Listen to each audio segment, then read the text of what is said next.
It's time for Security Now. Steve Gibson is here, and we're going to talk about what he says is the most sophisticated malware ever written, Flame.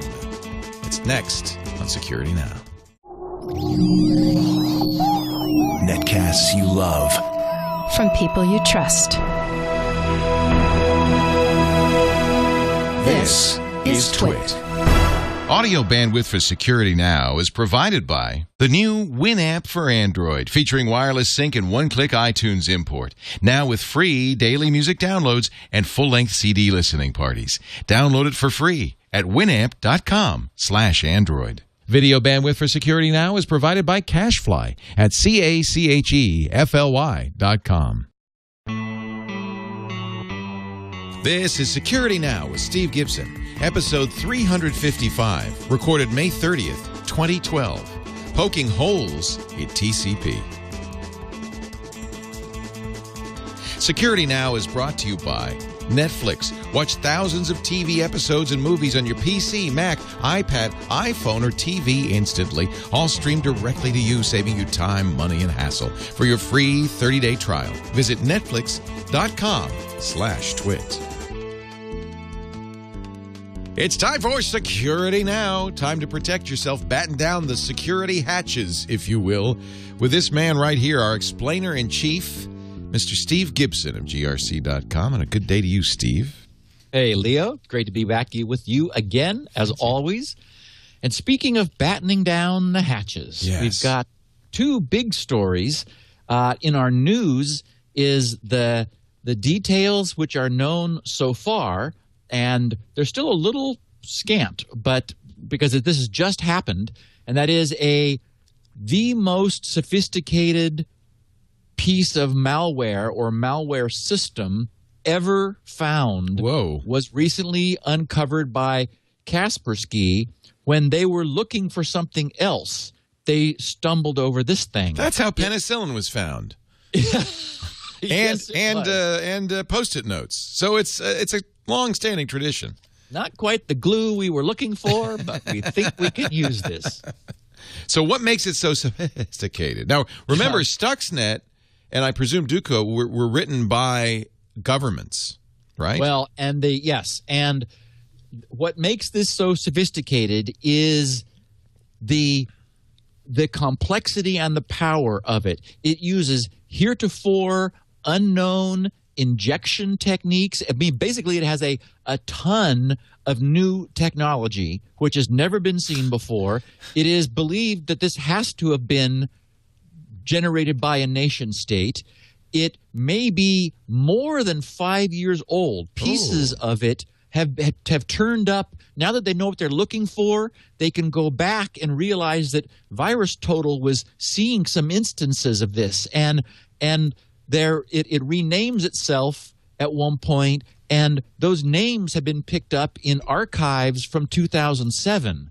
So, whereas Stuxnet and Duku, well, Stuxnet specifically, was extremely focused on, as we now know, on upsetting the centrifuges of Iran's nuclear enrichment program. This is a comprehensive, general-purpose, high-power espionage tool. Now, what we don't yet know is how widespread it is. Apparently, it is all over the Middle East. Sort of anecdotally, that much we have. But anyway, we're gonna talk about that. And then also, what I mentioned we would talk about last week is the main topic, and that is, I titled this "Poking Holes in TCP." This came to my attention from a bunch of people who were tweeting it to me when it was in the news, and this was two researchers at University of Michigan have found some new ways of injecting malicious code or malicious content, to make it more generic, because it is malicious content, into TCP connections without needing a man-in-the-middle presence. So they can be standing to the side, essentially, and interfere with TCP. So this is that of course caught my attention. Now, the good news is it's it's more limited than the title and the synopsis makes it sound, so it's less of a concern, but it's a perfect topic for us on a technical podcast like this, because it gives us a chance to look more closely at TCP, which is the internet's most used protocol. More data moves across TCP than everything else summed up. Well, maybe streaming now with video and audio over UDP offsets that. But all of our web pages, all of the connection-oriented traffic is TCP based, and we've talked about in podcasts past the way TCP works. We'll look at it a little more closely relative to the glitch that these guys have found, which is interesting and provides some lessons for us. So I think a great podcast today. Oh, very And then a interesting. little bit of random miscellaneous news. And all of that thanks to Mr. Steve Gibson. Let's kick it. We don't have a commercial, so just go, baby, go. Let's get into Flamer. Or Flame. I don't Flame, know if I like Flamer quite so much. It's been called Flamer. It's been called Flame. And in fact, a Hungarian research group who I'll be talking about, Crisis, they named it before they realized what it was internally named. They named it sKyWIper. So various people were tweeting to me about sKyWIper as if it was something new, but it's the same as this super sophisticated malware that blows everything else that we've seen before away. Kaspersky was interviewed. They were the people who first discovered this, having been asked by I think it was the ITU, the International Telecommunications Union, to look into this. That they were looking for something which was wiping the drives of machines throughout the Middle East. And so in looking at those machines, they found something else that was before this unknown to them, and that caught their attention. The guys at Kaspersky are calling it the most sophisticated malware ever found, dwarfing Stuxnet and Duku. It is 20 meg of code in total for the whole thing. And get this, Leo, it bundles SQLite as its database backend. In it? So when you install it, you get SQLite?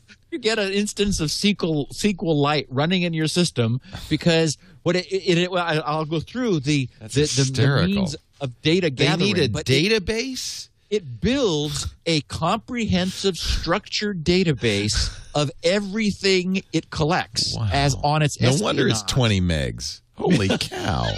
Yeah, it's like a little OS that has just set up residence inside of your main operating system. Jeez. So here we have 20 meg, whereas Stuxnet was only a couple hundred K. So, it's 10 times the size of Stuxnet. One of the reasons being that, as we saw, it has a complete database architecture. So now Iran got into it, and their equivalent of CERT, their internet security agency that's called MAHER, M-A-H-E-R, they have a posting that I'll quote from. They said, having conducted multiple, and one reason is, it's apparently rampant within Iran.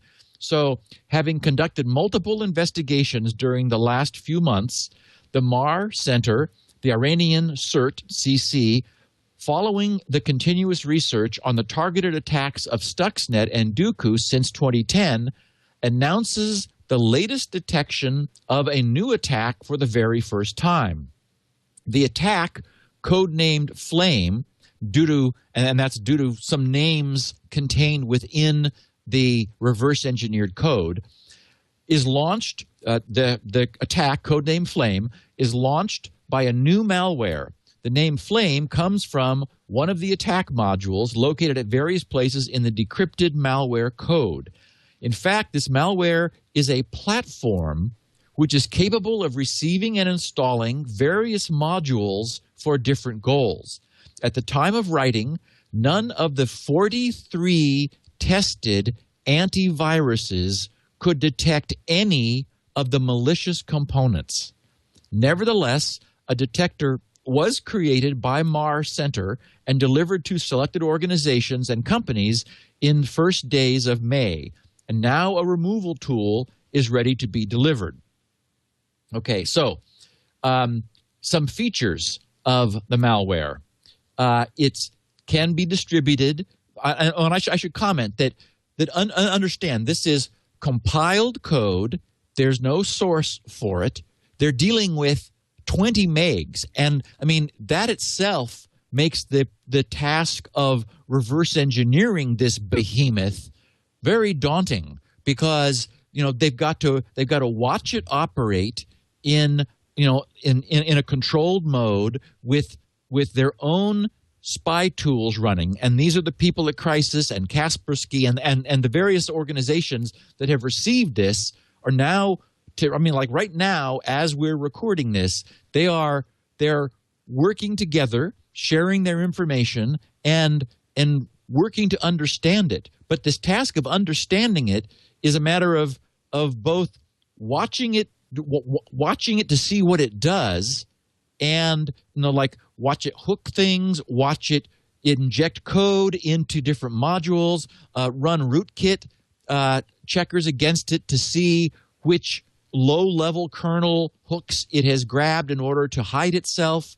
So there's the behavioral side. Then they also have to reverse engineer this. They have to decompile, disassemble this code, and then figure out what's in there whose behavior they haven't seen. So we'll be, I imagine this will be peeling layers off of a very large onion for some time to come, and we'll be touching back on this as we learn more. So we do know that it can be distributed via removable networks and local area networks. It's capable of sniffing the network, detecting network resources, and collecting lists of vulnerable passwords as they pass by in the clear. It can scan disks of the infected system, looking for specific file extensions and contents. It is able to perform screen captures of the infected machine when specific processes or windows are active. It's able to capture the contents of any fields filled out, even when obscured by asterisks or dots so that they're password fields. It can turn on the system's attached microphone and record over a long period of time any sounds in the environment. All of this data is saved in an SQLite database, which is then able to transfer en masse to control servers.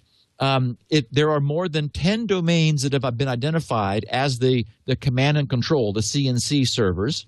It establishes secure encrypted connections with those servers through SSH and HTTPS protocols. So it's encrypting its traffic as well, point to point. It bypasses all known antivirus detection, anti-malware, and other security software. It's able to infect XP. Well, wait a minute. How could it do that? I mean, first of all, it wasn't known, so none of these things knew to look for. But now that they know, won't they find it? Oh, absolutely. And but what it was doing also is it uses 5 different encryption technologies and 3 different compression technologies. See, that's scary. If a virus can bypass antivirus detection, that would be a scary technology to have available. Well, and remember that many of these new AVs have a problem with false positives, because they are looking for things, not behavior and not specific known signatures, but they're looking for suspicious code. And for example, every maybe half a year or so, someone will report that some random update of an AV package, it now thinks that one of my exes, that one of GRC's freeware is suddenly viral. And it's like, no, it's not. It's usually pretty crappy stuff that does that. Well, but again, this is, it's difficult to do because you'd like to catch things you don't know about, but you don't want a false positive. So what's significant is that even behavioral analysis didn't catch this. Apparently for 5 years, nothing saw this hooking DLLs. For example, Stuxnet and Duku have relatively straightforward code injection technology. This is completely new. This is using technology that we've never seen before. So nothing knew how to look for it. It can infect XP, Vista, and Windows 7, and it's apparently expert at infecting large-scale local networks. Quoting from one of the reports, they said, according to file naming conventions, propagation methods, complexity level, precise targeting, and superb functionality, it seems that there is a this is still from Iran. It seems that there is a close relation to the Stuxnet and Duku targeted attacks. Now, that actually turns out not to be the case. Kaspersky and Crisis, who have looked at this independently, both think there's no connection. It was whatever this is. It was created by a different organization or group than Stuxnet and Duku, whereas those were targeted for specific purposes. This is a hugely comprehensive general-purpose espionage tool, which has been out there doing its job in secret maybe for 5 years. So they 5 years. Well, maybe it does. Yes. Maybe it does get around antivirus. Holy cow! Yeah, that's what I'm saying. That's what has shocked people is they have found the. But if it's a spear phishing attack that's going after Iranian government installations, it might not be detected because it's just not out in the wild, or is it? Well, for example, let me scroll down to my notes. One of the files, the core file, which is downloaded by the initial loader, is called mssecmanager, mssecmgr.ocx. So that's an ActiveX control of Windows. It renames itself, or rather that file is renamed by the installation component to wave sup3, sup3.drv. That file has been observed, was observed in Europe on December 5th of 2007, so 5 years ago nearly, in the UAE on April 28th in 2008, and in and Iran for the first time on March 1st of 2010. So, and it did not raise alarm. It didn't trip any alarm. No behavior was seen. Louise. I know. It sounds like science fiction that we're talking about, and it's as real as any of these malware threats that we've seen recently. So they said the research, this is Iran continuing, the research on these samples implies that the recent incidents of mass data loss in Iran could be the outcome of some installed module of this threat. Now, again, that's at this point hypothetical. A list of the major infection components of this malware is presented below. These samples would be available for security software vendors. And they list some, but that's no longer unique. Then the Crisis guys, who are in Hungary, they're the Laboratory of Cryptography and System Security. They're maintaining a paper that is tracking this. They're at crisis, CRYSUS.HU. And their paper is CRYSUS.HU/sKyWIper/sKyWIper.pdf. And that was just the name they assigned it randomly before they realized there was a name embedded in the code. So they have a technical report that they've put together, noting that there's been deliberate obfuscation of dates. For example, the exes themselves have dates set back to 97 for whatever reason, to make them look like they're not new. But tearing these things apart, they have found instances of that are much newer. For example, this has the version of SQLite which is installed inside is version 3.6.22 from January 5th of 2010. So, this is in fact much newer, although the date stamps are deliberately set back to make it look older.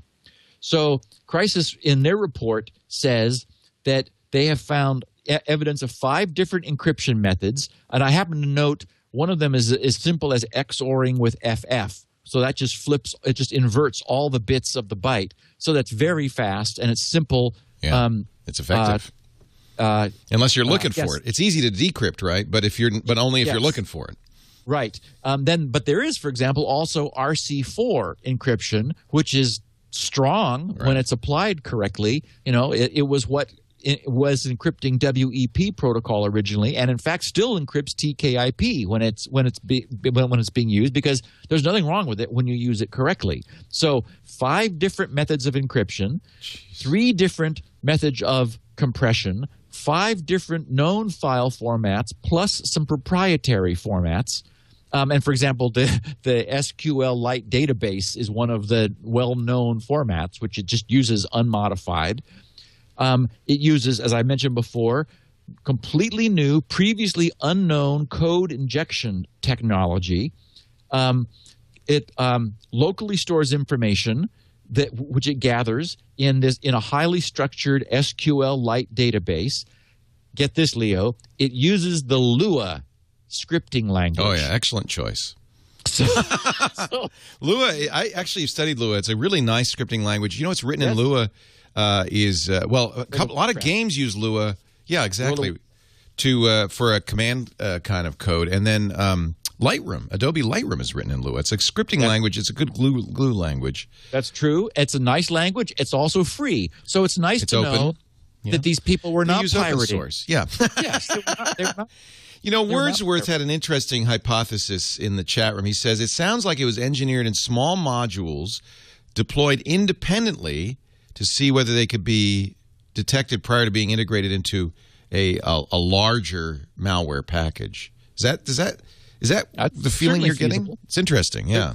Yeah, it's certainly feasible. It apparently, like all of these late model malware, there's a component that installs itself and hides itself and arranges to run. So that you've got to have that. A little stub program. It's not very big, I'm sure. Yeah. Exactly. And then it knows how to go check in with headquarters. Then we've seen various types of command and control. The most recent ones are those where it uses the time and date and a cryptographic algorithm to dynamically generate domain names on the fly. So they're not built into it. You can't just look at a list of domain names, but at a certain time and date, it dynamically generates the domain name, and the bad guys have pre-registered that domain and arranged DNS so that it's able to look up, where they now are. So, this has gotten very sophisticated, and unfortunately, the net provides this kind of power. It's the benefit of the internet, but also a substantial liability. This is the weak point, the weak link, I guess, in these viruses is they need to contact a server for command and control, and that knowing that information lets you block the server. So they're being very clever about delaying the activation of that server and obscuring. But as soon as they connect, isn't it obvious? Don't we then know, we got them? Because they have to make an explicit connection. There are also sometimes they use Tor, sometimes they bounce through relays a few times. But yes, your point is it's very much the same way that our domestic FBI follow the money, because the bad guys who are extorting have to somehow get paid. That's their weak link. So it's possible similarly to track that and catch them, which is often what happens. So information gathering by this master espionage program are keystrokes on the keyboard, screen captures, which are grabbed and compressed and then stuck into the SQL database, the microphone, so audio being recorded, contents of the drive, and not just all of it, but specific searches and requests are fulfilled. It's sniffing the network and collecting data from the network. It knows about Wi-Fi and is able to exploit that when available. It knows about Bluetooth. If Bluetooth radio is on, it will sit there and monitor a Bluetooth channel, and USB and system processes. And it contains rootkit injection and hiding techniques, also new, never seen before. So Crisis said, the results of our technical analysis support the hypothesis that sKyWIper, which is their name for the same thing, was developed by a government agency of a nation state with significant budget and effort. Jeez. And it may be related to cyber warfare activities. You think? sKyWIper is certainly the most sophisticated malware we encountered during our practice. Arguably, it is the most complex malware ever found. And finally, as I mentioned before, it looks like it's been around for at least 5 years, doing something, doing its thing. And part of the modular nature of this is the fact that once you get that kernel installed and propagated, you are able to evolve this over time. So today's Flame, or as Crisis calls it, sKyWIper, may not be what was there 5 years ago. These capabilities can be added over time, and these things are able to evolve. So as I mentioned, it's been found around the globe for many years. The whole package is 20 meg. This one key, that msseccmgr.ocx file, is generally around a meg, but there have been different versions of it each time that it's been seen, sometimes a little larger than a megabyte, sometimes a little smaller than a megabyte. And Crisis said since they were heavily involved in the discovery and analysis of Dooku, their preliminary analysis suggests that sKyWIper was not, they said in bold caps, made by the same development team as Stuxnet and Dooku. Interesting. Wow. Really, really. There's a novel in here. There's a nonfiction. I would love to see somebody like John Markoff really dig his teeth into this and figure out what happened in the whole story. Because boy, that'd be a fascinating book. Fascinating. It's interesting. It's interesting too how with the archives of the past that we're now beginning to accumulate, just because we've got virtually limitless hard drive storage, that it is possible to turn back the clock and find things that once existed. Right. So it's possible to to look at the state of the internet 5 years ago. Internet archaeology. Yeah, and do true analysis. Like not only reverse engineering of this, but reverse engineering of its history before it was known to exist. So it really can be done. So anyway, I will certainly be looking for people who tweet any new findings about this, and I'll track them down and figure out what they mean and report to people. Fascinating. Speaking of tweeting, I got a couple interesting little bits from the Twitterverse. A couple tweets from people who do work at ISPs who have been working to remediate DNS changer troubles. We talked about this a week or two ago, where you remember you had strong feelings about the FBI having commandeered and given control over to the ISC. FBI in the middle attack, I call it. Yes. So I think there was a little bit of stub toes from ISPs feeling like, well, we were saying they weren't doing anything. It turns out it's just a difficult thing to do. So they are working to detect when their users have computers that are checking with these malicious DNS servers and somehow trying to notify them of that fact. So that was good to know. And I mentioned an alternative to permit cookies, a Firefox extension I have loved for years and used until it seemed for me to stop working. But Todd Eddy, E-D-D-Y, in Ohio sent me a tweet noting that he is maintaining the abandoned Firefox permit cookies add-on, but only to repair critical bugs, and he continually updates the version compatibility tag. I don't know what the problem was. I did try to update mine to this one that he's maintaining, I think under Firefox 12, but it might have been 11. But it no longer functioned, and so I abandoned it for that push-button cookie gizmo that basically replaces it that I told our listeners about last week. Yeah. And finally, I got a note from someone who's written before, Christian Alexandrov, who apparently suffered a 5.8 magnitude earthquake in Bulgaria, and many hard drives were damaged, not surprisingly by that. He said, "Hello, Steve. I want to share a Spinrite story." He said, the subject goes, "When earthquake strikes, Spinrite strikes back." And he said, "I want to share a Spinrite story with Security Now listeners. Recently, a few days ago, earthquake struck our country. Earthquake's magnitude was 5.8. That's a big earthquake, Leo." Yeah. I mean, Yeah, okay. big for Bulgaria. I mean, here in California, well, that's just a little right. temblor. Yeah, we just have our overpasses rocking a little bit. No, it's a big earthquake. It's big. Yeah. Yeah. Bulgaria is in seismological calm area, and such. That's why it's a big deal, see, because it's unfamiliar to them.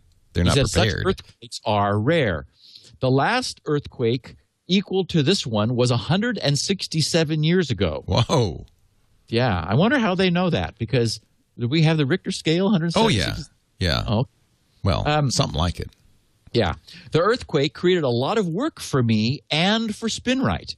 I go all over Sofia City to help to revive hard disks that suffered damage caused by the earthquake. So clearly, pedestal-based PCs fell over while they were spinning. Wow. And that's not good for the hard drive. That actually is quite a bit of shaking if your PC fell over.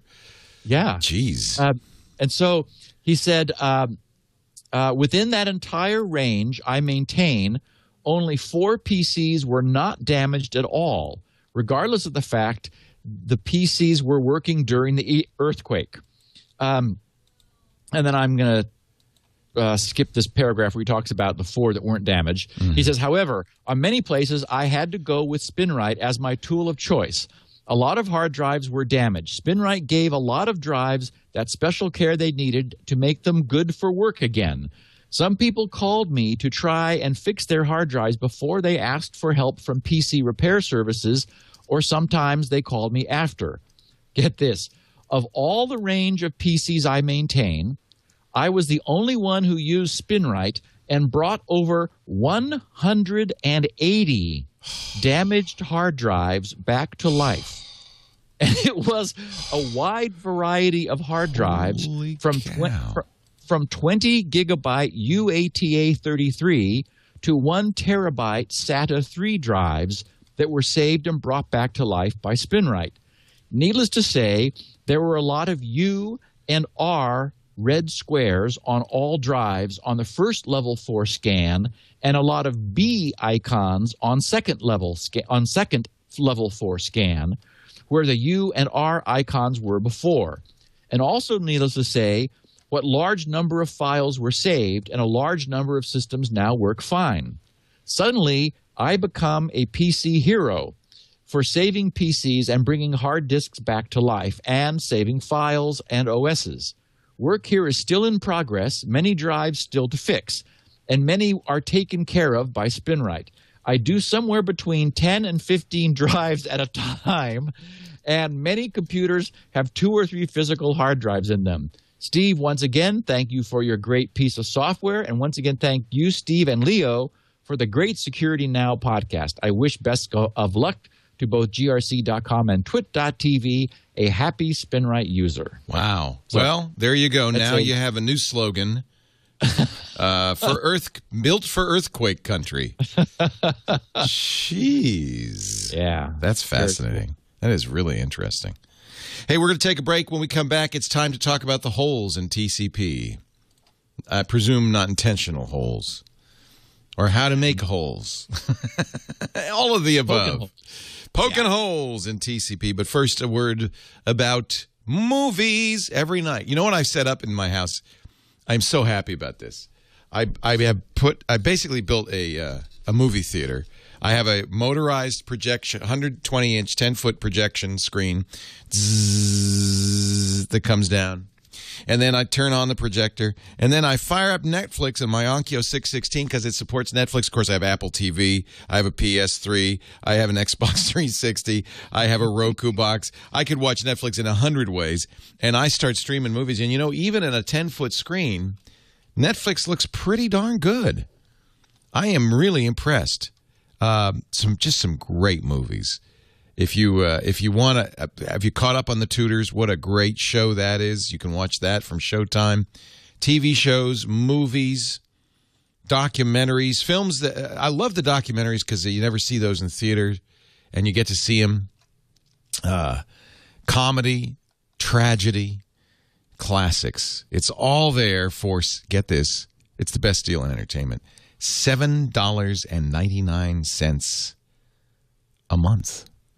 Goodwill Hunting. Oh, that'd be fun. I haven't seen that in ages. Got to watch that. That was the movie that launched Matt Damon. Remember that? He was wicked smart. And Affleck was in that too. Yeah. He was his hard hat buddy. That's right. I think they wrote it, didn't they? That was the whole story of that. Yeah, and Gus Van Sant directed. The Graduate. One word: plastics. I could go on and on and on. There's great entertainment waiting for you tonight. If you're not yet a Netflix subscriber, you could do it for free for a month. That's even better than $7.99. Free for a month. How about this? I got to watch this. From Prada to Nada. I don't know what that's about, but I like the name. Maybe not. Mystic Pizza. These are chick flicks. Yeah. My girlfriend's boyfriend. 12 Dates of Christmas. See, they got everything.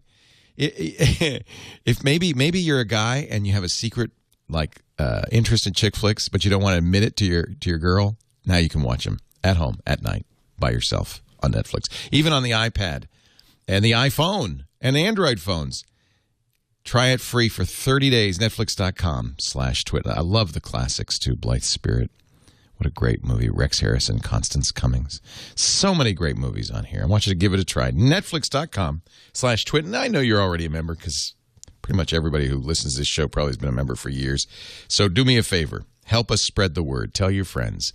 Netflix.com/Twit. Do they have Just Like Heaven? Speaking of chick flicks. What's that? Is that that's a favorite movie of mine. It has Reese Witherspoon in it, dear. Steve, that's a guilty pleasure. Yeah. I'll look it up for you. She's adorable. I've never seen that. Oh, it's a great movie. By all means. Just Like Heaven, huh? Just Like Heaven. It's by all means. When you're in a chick flick mode, there's it's right up there. Like with shortly after David Abbott, Mark Ruffalo. I like Mark Ruffalo. He was TV's Hulk, or not TV movie. He was the Hulk in the Avengers movie. He's the co-star. Yeah. Makes his move into a new San Francisco home. He has an unwelcome visitor on his hands, winsome Elizabeth Martinson, played by Reese Witherspoon, who asserts that the apartment is hers and promptly vanishes. And then disappears into smoke. Yes. He thinks she's a ghost. She's convinced she's alive. The quest for the truth ultimately leads to love in this special romantic comedy. Okay. You admitted it. Yeah. PG-13. I like it. I love you, Steve. I love you. I'll tell you, you never know with Steve. You hear The Fringe, you hear, Stargate, and then this. It's just... Yeah. Let us continue on poking holes in TCP, shall we? Speaking of poking holes in TCP. Yes. So some researchers, two security researchers in Michigan. Now, I have to warn everybody, if you did not have your propeller caps on this time, if maybe this is a good spot to pause and go, refresh your coffee or open a new can of. I hope you're not opening a can of soda because that's not good for you. But, sardines. There you go. A can of sardines. Go get a can of sardines. Okay, because this is going to get a little hairy, but it's good hairy. It's important hairy, and a perfect topic for this podcast that pushes the limits of what we're able to do over an audio channel. We're going to do that today. So,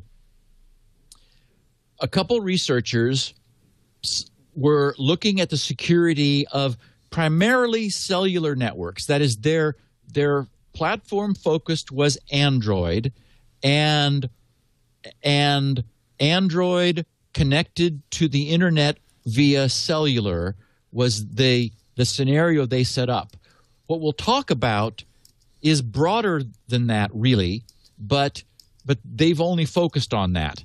And it's broader because it's really about the Transmission Control Protocol, TCP, which is the basis for the web and all kinds of apps which are now using TCP behind the scenes. They may not look like a web browser, but they're actually setting up persistent connections back to a server in order to communicate. For example, when I have TweetDeck up, it's got TCP connections open through which it's using the Twitter API to communicate.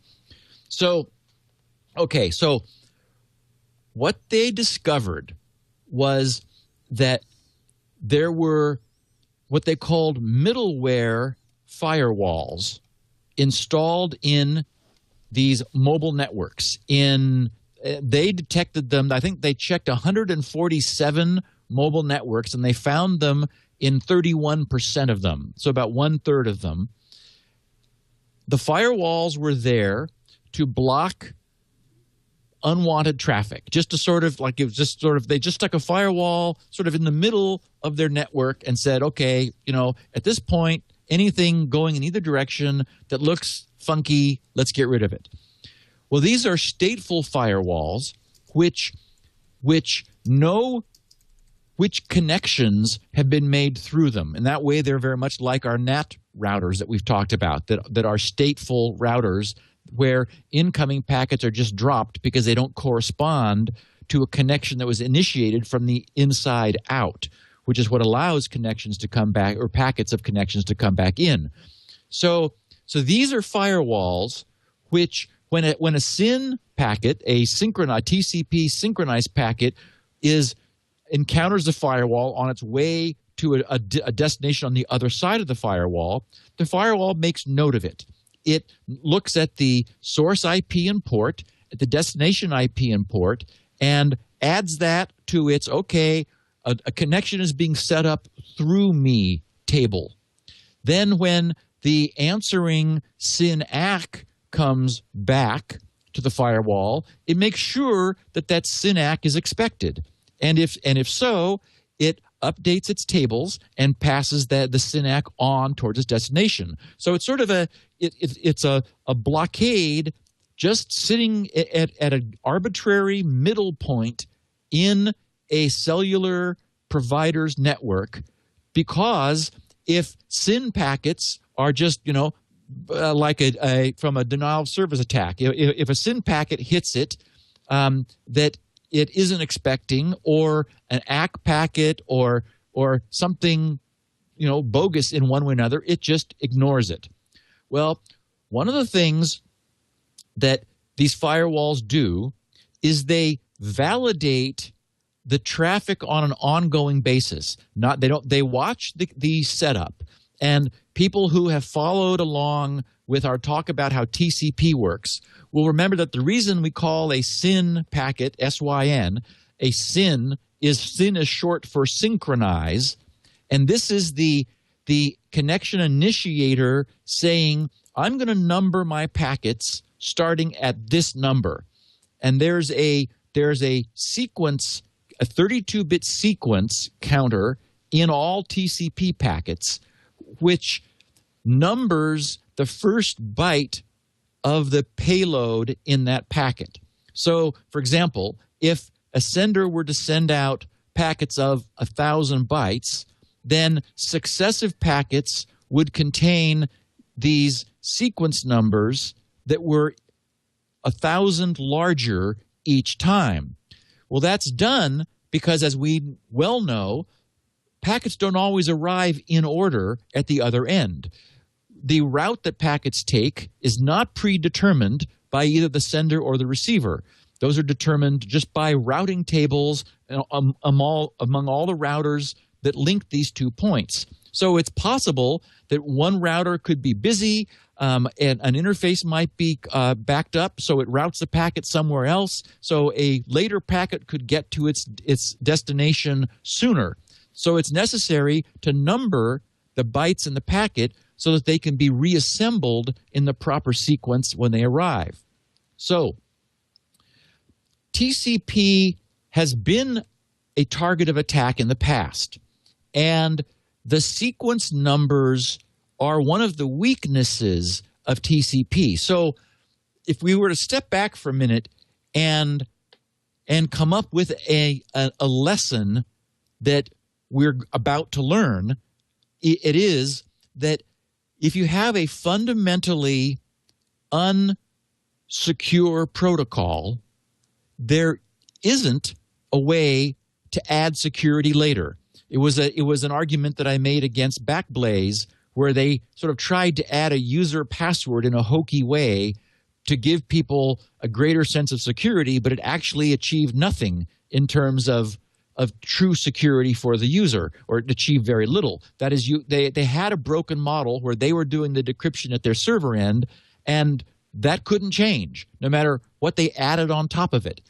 In the case of TCP, it was designed, as we know, literally decades ago, back when numbering packets with a 32-bit count seemed like more than enough. It was that 32 bits gives us 4 billion. And there's nothing wrong with these counters wrapping, that is, counting up to 4 billion and then wrapping around back to 0. They do that all the time. TCP understands that if it has a high packet number and then suddenly it's got one very near 0, that it didn't go back 4 billion, it just went ahead a few. So it allows and handles gracefully that wraparound from the maximum back to the minimum as all the binary bits, all 32 binary bits fill up with ones and then click back over to 0 again. So the designers thought, well, 4 billion.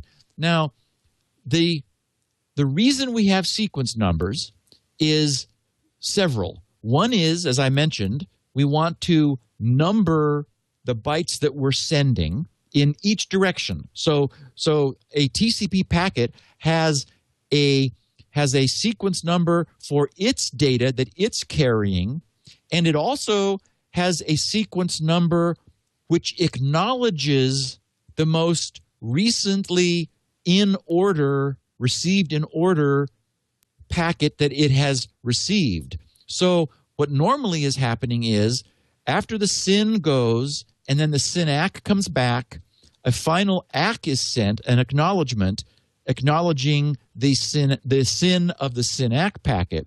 From then on, all the packets going back and forth have their ACK bits set, each end acknowledging what they've received so far from the other end. So the system works nicely. 32 bits to number the data. So that's plenty. It means that if packets come in out of sequence, it's obvious how they should be arranged.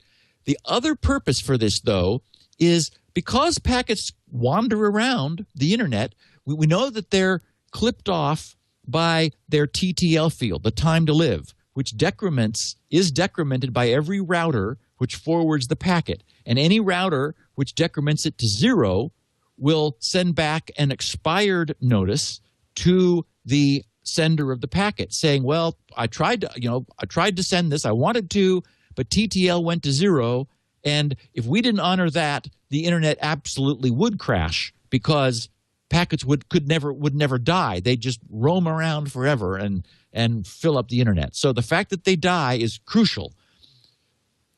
But it still means that if you have a very high bandwidth connection and a long delay between endpoints, it's difficult to see how you could have 4 billion bytes in flight at any time. And the designers were very comfortable with the idea that 32 bits would never wrap around within the lifetime of a single packet on the net. And that's the key, is that you because connections, TCP connections, come up and down and up and down, they're often very short-lived connections. They establish, send something, and then drop again. And then the connection may be reinitiated. Now, the problem between the same two endpoints, connections are identified by the source IP and port and destination IP and port. And so if you brought the connection up, sent some traffic, took it apart, and then brought it back up again and made another connection, what the designers of TCP wanted to guarantee against was the possibility that lost packets wandering around from the previous session, the previous connection, might be confused with packets from this session. So the way they solve that problem is by advancing the sequence numbers forward for the whole system. They do it system-wide so that any connection that is created uses forward-moving sequence numbers so that all of the numbered traffic that is leaving it will never have the same numbers as older traffic. And that's a little confusing because you would think that we're always counting from zero. The idea is that SYN packet, the sequence packet, says we're going to count from this number. So this number equals 0 and 1,000 plus this number equals 1,000. So the idea being that these sequence numbers move forward and in what was once a uniform fashion. Well, the hackers figured out that they could take advantage of older operating systems' uniform sequencing. That is, the idea was they figured out that by talking to a server, for example, a router, they could determine the router's current sequence number, and because they would initiate a connection to it, it would send back its SYN ACK that would tell them the current state of the sequence number. Then what these clever hackers did was they were able to spoof TCP traffic because they were able to guess what other connections that either later existed or pre-existed. They could guess the probable sequence numbers of those connections. So this was a huge problem for the internet, and it resulted in the randomization of TCP sequence, these initial sequence numbers, the ISNs, for communications. So for a while, there was a problem because the hackers figured out how to get the sequence numbers of probable connections. The response was to randomize those. And in fact, what Linux does is being 32 bits, that's 4 bytes. Linux takes the highest, the most significant byte and increments it every 5 minutes. And then for the lower 24 bits, they just use a random number. So it's jumping all around within 1/256th of the total sequence number space, and that's moving forward, jumping forward every 5 minutes. So that's still believed to be about the best trade-off you can come up with between random and still meeting some of the goals of moving sequence numbers generally forward over time so that you don't have various types of replay attacks. So what these guys in Michigan figured out is a new way of determining a connection's packet sequence numbering. And that's bad because when you think about it, there isn't any protection in TCP. I mean, there really isn't. It's only obscurity which protects TCP. It's the fact that unless you can see the traffic going back and forth, you don't know for sure what the what the originating port was. You may know what the destination port. If it's a server, for example, HTTP, it's going to be port 80. If it's going to be SSL, it's port 443. If it's POP, it's port 110, and so forth. SMTP port 25. We know those so-called well-known ports at the server end. We also know the server's IP, and we may know the originator's IP. So now we have just the question of what port it generated its traffic from. And unfortunately, most OSs still do that in a uniform from the bottom up fashion. They just issue traffic sequentially. So if you can get that client to talk to you, you know what its current outbound port enumeration is. And so that gives you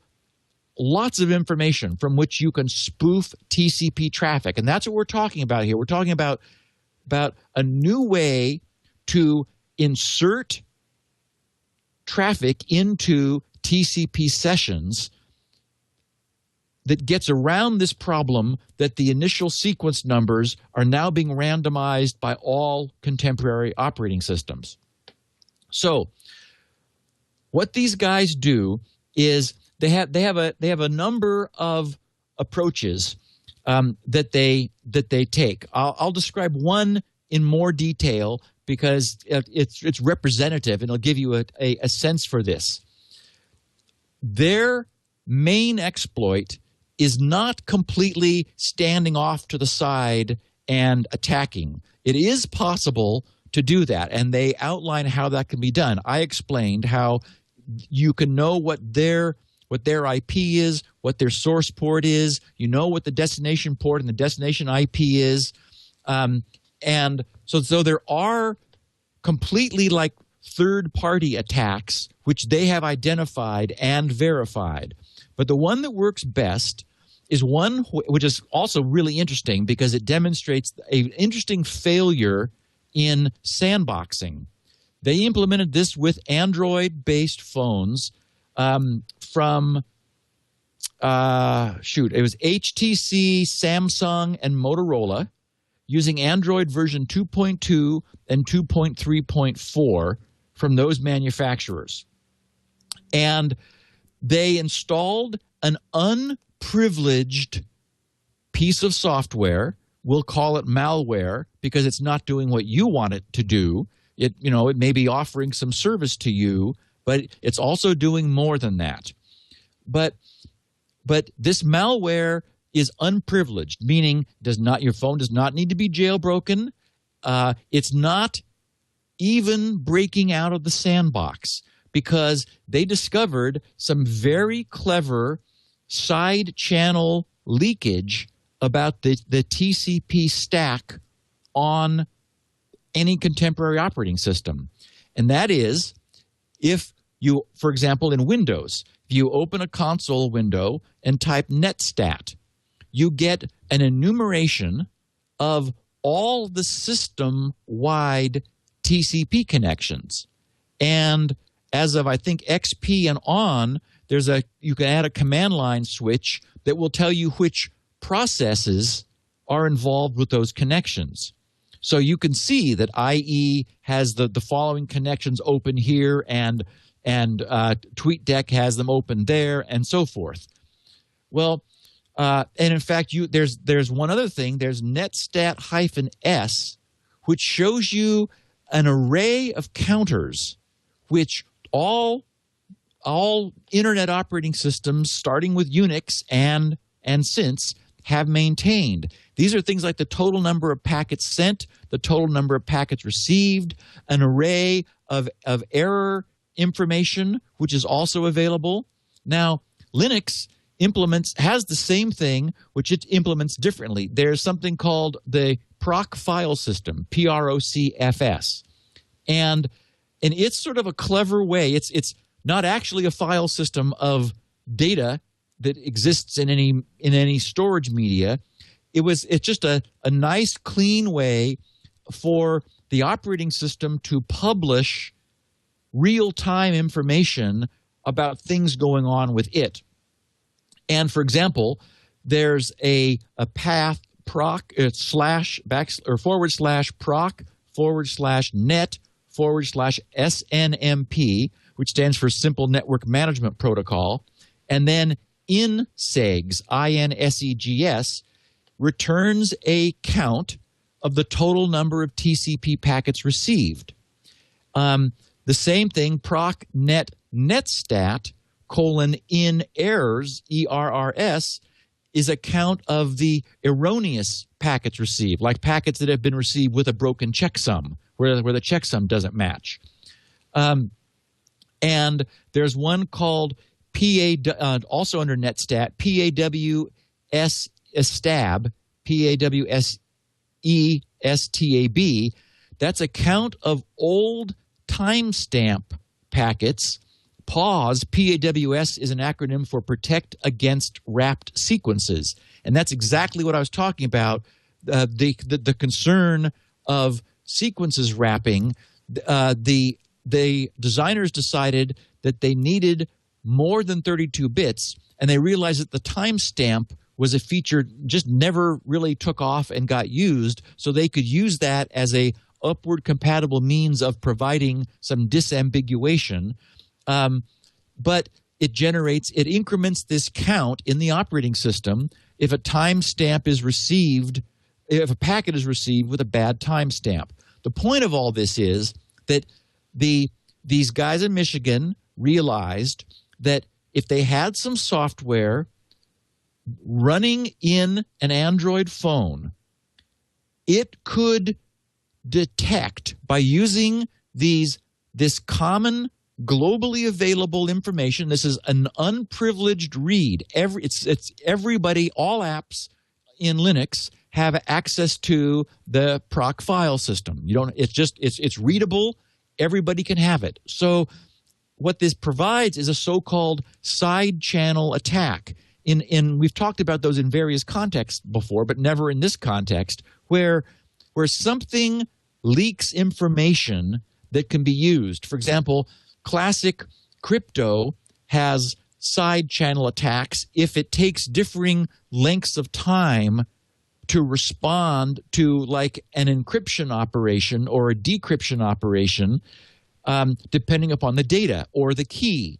Because if you then use precise timing measurements, you somehow induce a system to try to decrypt what you're giving it with an unknown key, and you look at the time it takes. If its time varies with the key, then it's leaking information in the time domain, which is, that's a perfect side channel example. It's not saying, it's not giving you your data back properly, but it is leaking information that it didn't intend to. One of the reasons that AES was adopted was it is inherently power and time stable. It does not allow those kinds of side channel attacks, which is one. In fact, I don't think any of the submissions do or allow that, because it's now well understood that you just can't have crypto do that.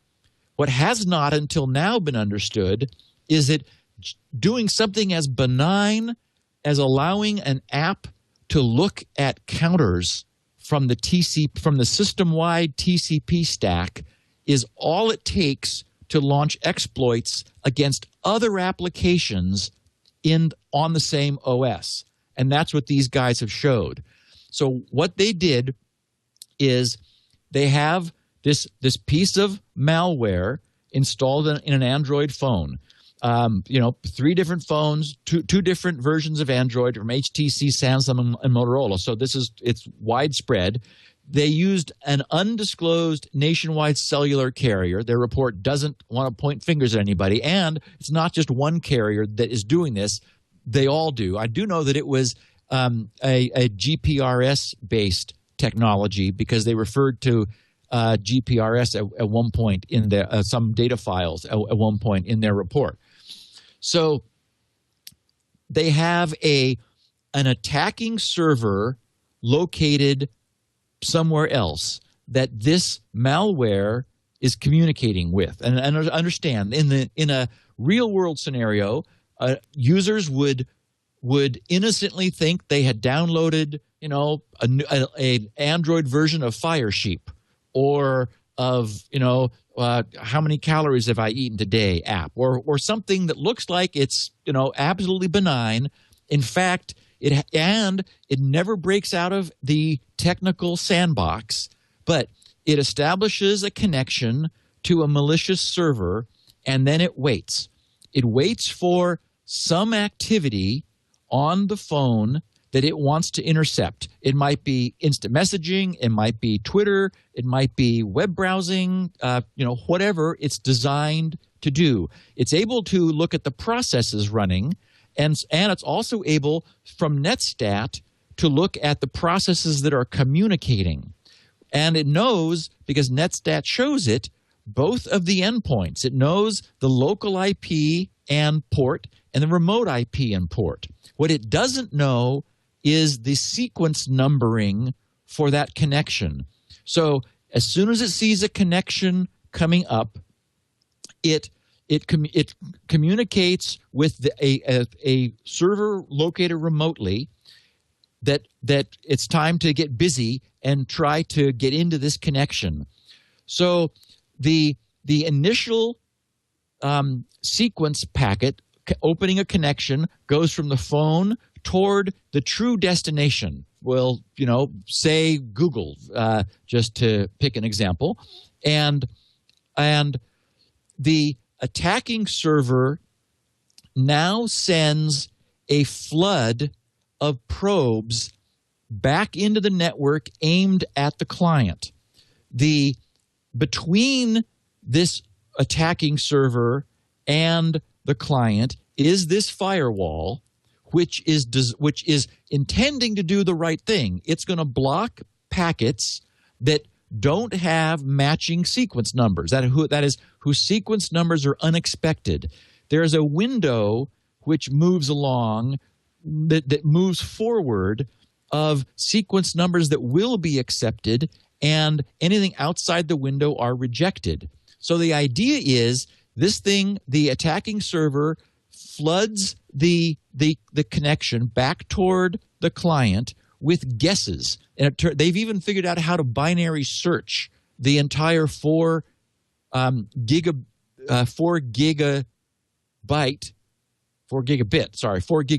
the 32-bit sequence number. They figured out how they can do a binary search in order to narrow it down.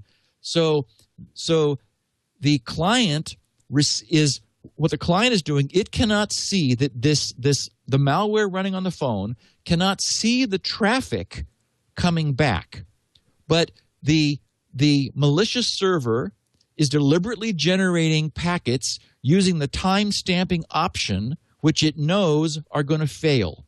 So this one counter in the TCP stack, the PAW SE stab, which is the count of old timestamp packets received, it's normally not used. That counter normally sits at 0.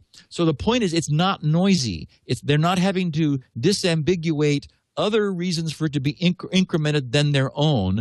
So what they've essentially done is they've managed to come up with a communications path through this side channel off the TCP stack that allows the malicious client in the phone to notify the server when its packets get through the firewall.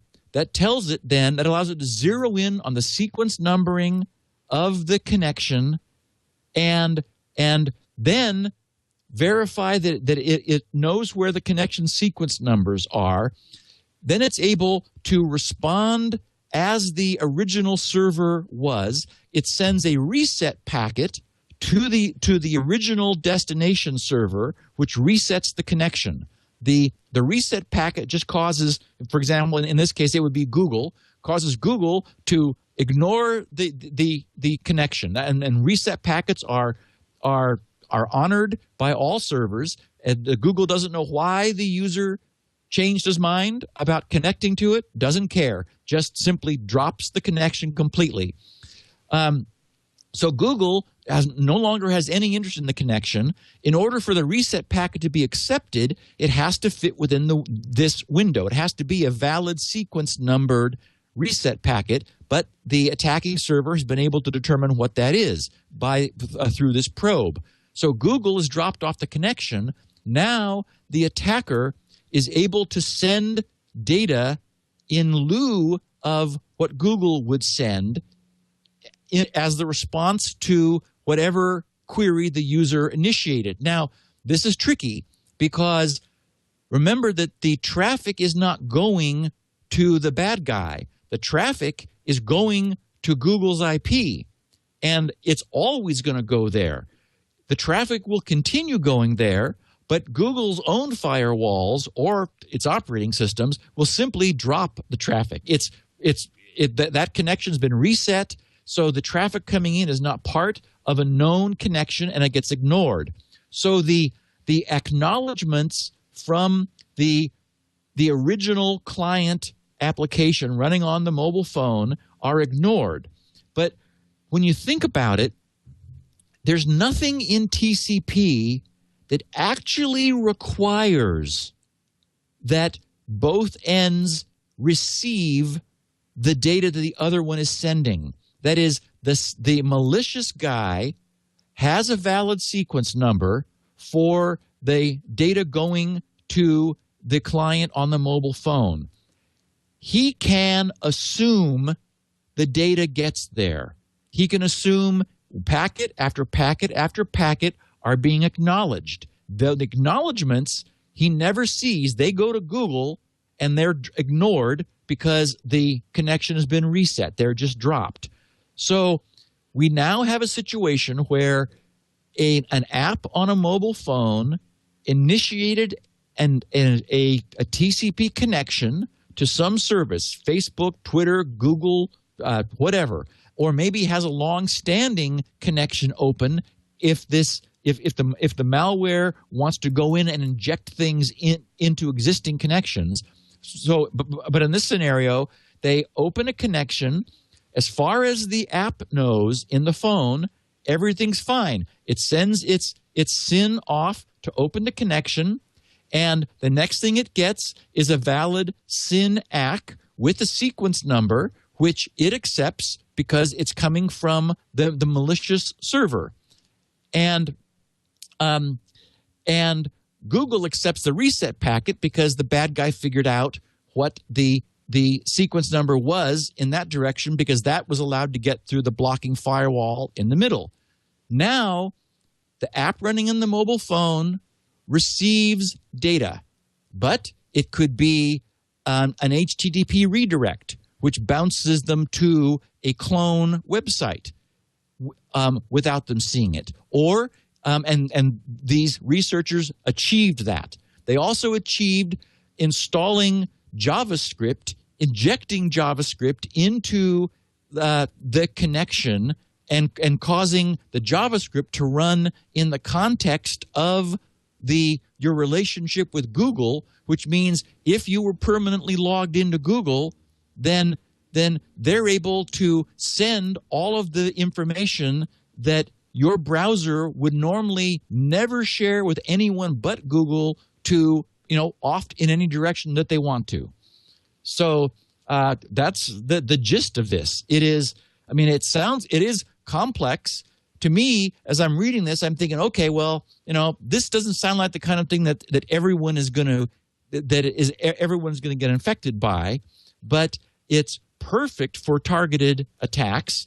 Or, with time, this kind of attack could mature to the point where apps are offered on Android stores. People download them, and the malware starts up in the background and gets up to its mischief. Now, I guess I feel of two minds about this. I mean, all the details are in this 14-page report that allows somebody as good as these guys are, and there are a lot of smart hackers in the world, to duplicate this. That is, nothing is left unknown. And the reason I'm of two minds about it is that it's not clear how we solve this. I guess providing the side channel information from the TCP stack only to root-based apps might make sense. But who knows what you would break? Who knows what apps are actually using that information for some purpose? So So, I mean, that fundamentally changes the way all of our Unix and Unix-derived and also Windows systems function. So we have a new problem which has surfaced that in the context of mobile phones breaks the sandbox and allows malicious packets to get injected.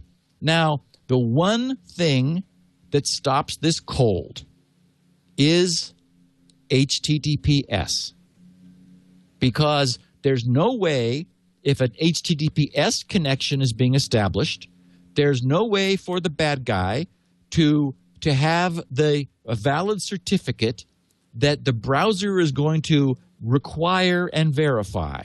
So throughout their paper, these guys mentioned that, they did find in a secure connection with somebody, I think it was either Facebook or Twitter, there were 2 connections that still were not running over SSL.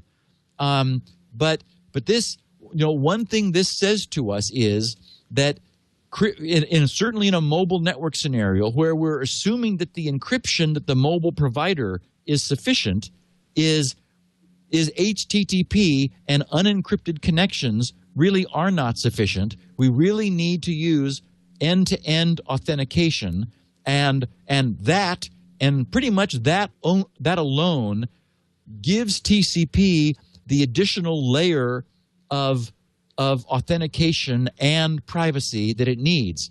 TCP by itself just doesn't do it. It wasn't designed to do it. It was designed to work, and it really works well, but it's not very attack resistant, unfortunately. Isn't that cool, Leo? One more reason why HTTPS everywhere is a good idea. Yes, yeah, exactly. Yeah. It is.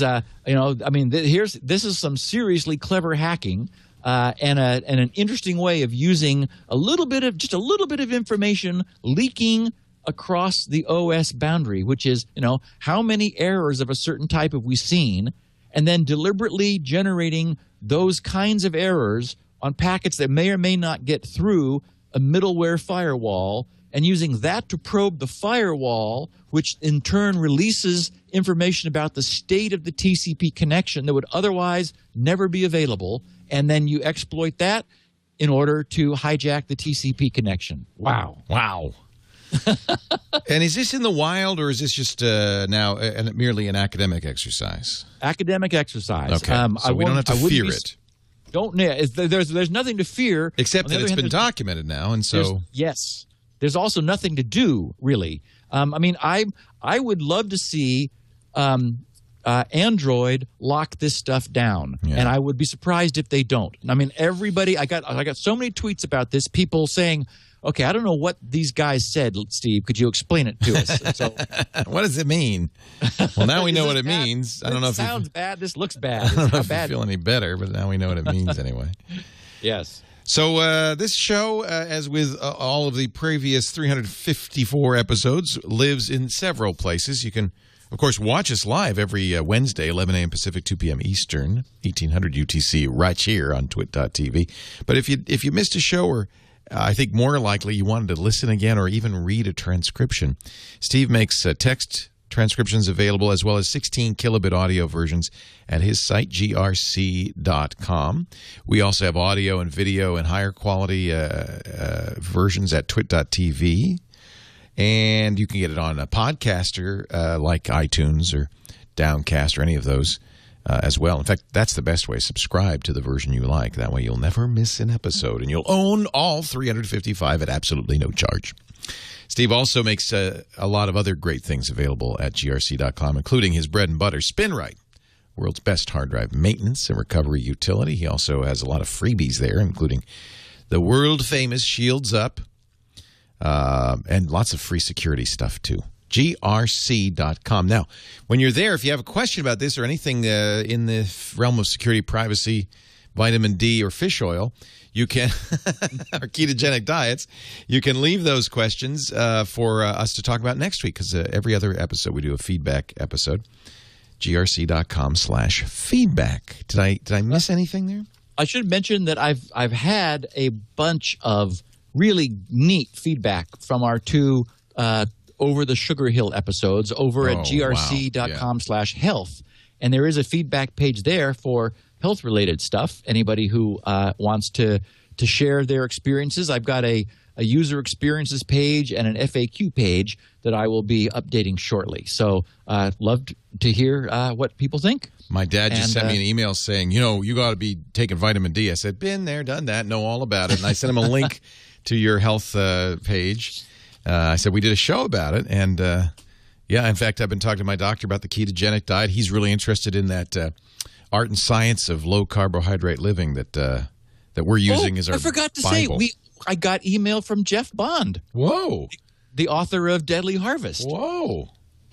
Apparently, we spiked his sales, and he's now the #1 rated preventative health book on Amazon. The Power of the Gibson. And so he sent me a note saying, "Hey, thanks, Steve." That's great. He got a kick out of the fact that I wasn't that enamored with the name of the book. But I understood that it wouldn't sell as many copies if it was, titled Nutritional Anthropology that I have known. So anyway, it was neat to hear from Jeff. Yeah, it's interesting too because we get people in studio all the time now who are on the ketogenic diet or have been doing it. A guy was here last week, lost 80 pounds, looked great. Huh. Another guy who had celiac disease, so he was compelled to because of his intolerance for wheat and glutens. And he also said, he looked great. He said, I've lost a lot of weight. Every day almost somebody comes in here and says, that's Steve. Well, it started with Paul Thurrott, and now it's spread. Yep. So. Well, and in fact, many people, they started with Paul. And in some cases, the carbs crept back in because it's just so difficult to. It's hard. There's so much. Well, it's everywhere. We're inundated with it. We're a carb-based culture. But then they said when they heard, my 2 podcasts and a lot of the, the biochemistry of it, they understood. In fact, one person said that ketosis was the only way she'd ever been able to lose weight, but it always starved her to death. Now she knew how she could do it. She knows why. And not be hungry all the time and not have to starve. So, cool stuff. Great stuff. Thank you, Steve. GRC.com. It's all there. Is it grc.com/health if people want to read more about that? Yep. And also in the menu, if you go under research, there's health as a subtopic of the research tab. A ton of stuff there. Thank you, Steve. We will do this next week right here. Talk to you then, Leo. See ya. Security now.